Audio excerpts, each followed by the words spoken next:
Ayan. So, ito na naman tayo. Dito sa piston ring. Diba? Piston. 67 mm. Diba? So, dun sa mga nagko-comment sa mga post, no? Na kahit magkabaliktad ang mga piston ring, okay lang. Kasi, totoong okay lang naman din talaga. Kasi, under pa rin naman eh. Diba? Kahit magkabaliktad yung first compression ring at saka second compression ring. Ayan. So ito, papaliwanag ko lang. Talagang mahaba-habang paliwanagan dito, no? Kasi magkaramihan sa atin ngayon, pagka once na magkalas ng piston ring, siyempre, titingnan mo pa ba yung pagkaayos ng ring, di ba? Siyempre, ngayon, pagka nilagay mo ulit, ikaw na ang gagawa ng paraan kung paano mo siya ilagay, di ba? So ito, bibigyan ko kayo ng idea kung ano talaga ang tamang paglagay nitong mga ring. Okay? So itong kagaya nitong oil expander. Oil expander may dugtungan, di ba? Ayan, kita niyo naman. Di ba? Baka iniisip nyo, pwede yan magkabaliktad. Siyempre, sabihin na naman ng isang nagmamagaling diyan, pwede. Kasi pares na naman ang itsura baliktaran eh. Pwede, di ba? Di ba? So dito naman sa dalawang bottom ring, ito, na napapagitnaan nito ang oil expander ring. So itong dalawa wala talagang problema ito. Okay, kahit pa magkabaliktad ito. So tama ka. Kasi mas marunong ka magaling ka di ba? Pero dito sa oil expander ring, kahit magkabaliktad, under pa rin naman yan eh. Gagana pa rin naman. Pero hindi dapat. Kasi para saan pa salitang standard kung hindi mo susundin? Di ba? Ngayon, magko-comment ka na naman. Under pa rin yan, matino pa rin. Under pa rin yan. Pero meron siyang tinatawag na standard. Okay. Dito naman tayo sa dalawa. Sa first at second compression ring.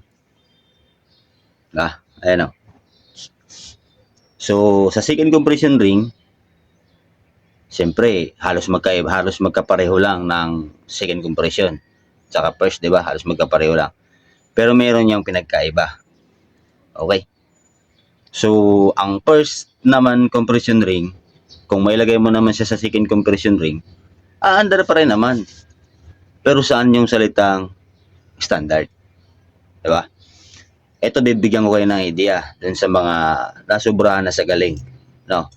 Ito mga ring na to, meron niyang tinatawag na standard position or standard ring gap na tinatawag. Lalo na dito sa oil expander ring. Karamihan dito, pagkakalas, salpak lang din. Kasi pag tinignan mo nga naman talaga, ay pareho lang. Wala mang halos pinagkaiba. Di ba? So ngayon, bibigyan ko kayo ng idea doon sa nasubrahan na sa galing, no? Para kahit papaano, yung sa sobrang galing mo, pagkaroon ka man lang sana ng pag-iisip na may standard pala, ang tamang standard pala ng paglagay ng ring. Okay, so umpisa na natin para mabilis matuto yung mga nagmamagaling. Okay.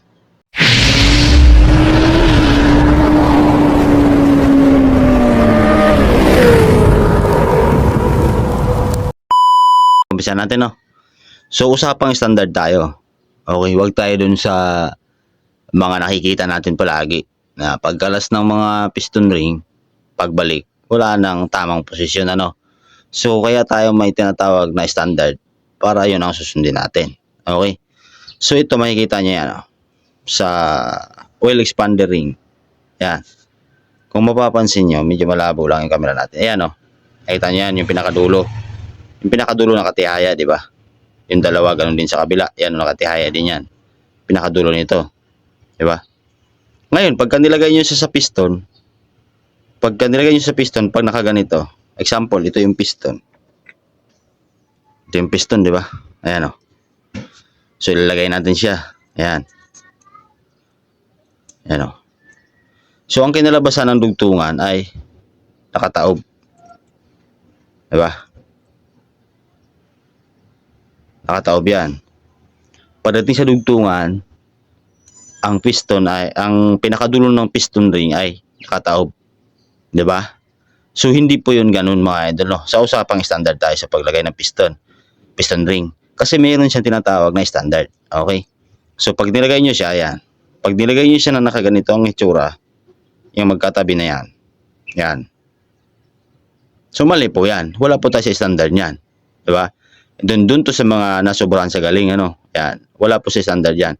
Ako hindi man ako magaling mga idol, pero pagdating dito mga idol ay, siyempre aalamin din natin para hindi tayo mapapahiya, ano? Yan. Pero mag-comment na ng mga iba, kahit magkabaliktad, okay lang. Kahit magkabaliktad, okay lang. Pero saan yung salitang standard? 'Di ba? So ang tamang paglagay niyan mga idol, ay yung dalawa na yan. Nakatihaya yan. Nakatihaya yan. Nakaganon yan. Dalawang yan. Itong pinakadugtungan ay nakataas. Pati yung kabila. 'Di ba? So ang pinaka-standard sa paglagay ay pag ganito. Dapat sa piston mo, nakaganito siya. Parang ito. Yan. Ganyan. 'Di ba? So dito naman tayo ngayon sa first compression at second compression ring. Ito yung madalas na laging sinasabi na kahit magkabaliktad to, walang problema. Kalukuhan yon. Kaya po tayo may tinatawag na standard. Usapang standard tayo. 'Di ba? So, lagi nyo mapapansin kahit sa anong piston, mapapansin nyo palagi, ang second compression ay medyo malapad. Medyo malapad siya. Compare mo dun sa first compression, medyo maiksi yung lapad niya. Tapos, malimit sa first compression, pag sinalat mo siya ng pagganito, purol. Ba? Once na piniligtad mo siya, matalas yan. Di ba? So sa paglagay din sa piston, hindi rin pwede na itong second compression ay ilalagay mo dito sa first compression. Mag-comment na naman yung magaling. Pwede yan kahit magkabaliktad. Yan. Diba? Sobrang galing na rin kasi talaga. Pwede yan kahit magkabaliktad. Kung wala kayong pakialam sa salitang standard. Usapang standard tayo. Ngayon, sa paglagay ng second compression naman, itong second compression mga idol, wala rin to siyang baliktaran. Basta mailagay nyo lang siya sa tamang posisyon kung saan siya nakalagay. Yung pinaka layer niya. Kaya kasi tinatawag na second compression, second to the top. 'Di ba? Second compression ring. Ito kasi ay first compression ring. Dito siya sa pinakaunang kanal. Yan, 'di ba? So sa paglagay ng second compression naman, basta mailagay nyo siya sa second lang talaga, goods yun, standard yun. Pero meron pa rin siyang tinatawag na ring gap. Sa paglagay naman nitong first compression mga idol, kasi meron nga siyang baliktaran, di ba? So malimit nyo makikita kung alin yung may number, yun yung may number dito, may letter, di ba? Mapapansin nyo palagi. Dapat ang paglagay nyo nun ay nandito lahat palagi yung number saka yung letter. Ngayon pagka binaligtad nyo, wala ka na sa standard, 'di ba? Sa paglagay naman, halimbawa, wala na kayong nakitang number, wala na kayong nakitang sulat o letter. So napaka-basic lang. Sasalatin niyo lang 'yan. No? Pag ginanito niyo siya na matalas, 'di ba? Pag ginanito niyo na matalas, yun yung sa ilalim. Pero pag ginanito niyo siya na purol, yun yung sa ibabaw. Okay. So kung alin yung purol, yun yung sa ibabaw. Kasi itong mga first compression mga idol, lalo na sa mga rouser, meron siyang naka-slant na guhugis. 'Di ba? Compare niyo sa dito sa taas, pantayan, wala yan siyang nakaganon na hugis. 'Di ba? Malimit yan kahit sa ang piston ring, no? Yan. So marami na namang mag-comment dito na kahit naman baliktad dito, walang problema. Wala naman talagang problema. Aandar ang motor, tatakbo ang motor. Ang tinatanong ko ay yung standard saan. At tumagal ba? Ang tanong natin. Tagal ba? Kasi marami akong kinakalas na mga motor. Minsan, yung first compression nasa baba. Nasa second compression. Tapos yung sa ring gap naman niya, dapat nasa tama din. Kasi nandun yung standard. Diba? So ito naman ngayon, sa paglagay naman lahat dito. Sa piston. yung piston ring, tamang ring gap ng piston ring, no? Okay, so yun nga, kagaya nga nung sinasabi ko, dapat itong dalawa na to, yan o, yung matalas sa dulo, yan o, matalas yan, yun yung nakatihaya, diba? Hindi siya pwedeng itaob na pa ganito. Kasi yun yung standard. Sumusunod tayo sa standard, diba? Para mas sigurado natin na tumagal. Ayan, so ganyan paglagay niyan. Ganito ako maglagay ng oil expander ring. Okay, so yung pinakadulo niya, nasa gitna, diba? Tapos yung standard na paglagay ay nakatihaya, 'di ba? Nasa ilalim yung nasa ibabaw yung mga dugtungan.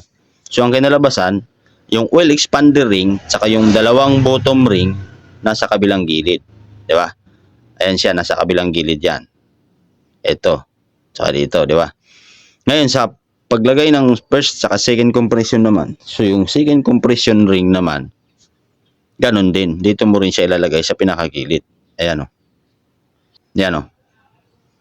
Dapat nandyan din siya sa gilid. Hindi siya pwedeng tumapat dito sa pin. Kasi yung iba na may malimit, nakikita ko nakatapat sa pin.